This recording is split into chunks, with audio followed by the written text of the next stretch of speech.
Bah oui, il va falloir s'y remettre. Après, j'avoue que bah, là, ce matin, avec les médias, tout ça, bon, ben, ça nous fait penser encore à hier et je pense que c'est un peu normal. Mais cet après-midi, je vais faire la sieste et puis de suite me remettre un peu dans le rythme. Et du coup, je pense que ça va être, je vais être vite de nouveau dans les clous. Bon, l'objectif, c'est d'aller en chercher une autre. Bon, là, que samedi, là, les ambitions sont claires depuis le départ, ça n'a pas changé évidemment. C'est vrai que j'ai vraiment envie, je pense, comme les autres filles, bah, qu'on aille s'éclater samedi pendant le relais.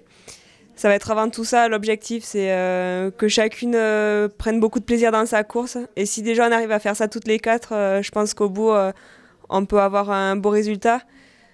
Après, on a quand même vu déjà avec le relais mix qu'on faisait partie des favoris et puis qu'on se retrouve 12e. Donc c'est du biathlon, tout peut être vite arrivé. On peut être très vite sur le podium comme on peut être très vite en dehors. Donc on va rester tranquille, se concentrer sur ce qu'on a à faire, mettre la manière et puis après on verra. On a mi-championnat et on peut faire déjà un premier bilan. Toi, ton objectif est atteint, la pression est vraiment retombée, tu ressens ça? Non, pas tout à fait. C'est vrai que bon, je décroche cette médaille, donc c'est sûr que les championnats en eux-mêmes, ils sont quand même réussis. Surtout que j'avais fait un bon relais mix, sprint poursuite, ça a bien marché. Puis là, la médaille. Mais il me reste deux courses, le relais.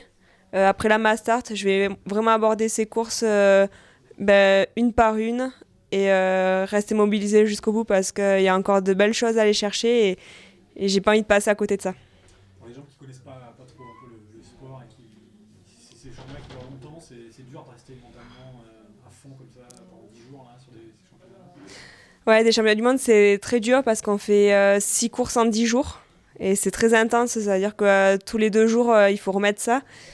Mentalement, c'est épuisant parce que à chaque fois, il faut se reconcentrer, se remobiliser, physiquement aussi, parce que bon, ça laisse des traces d'enchaîner les courses.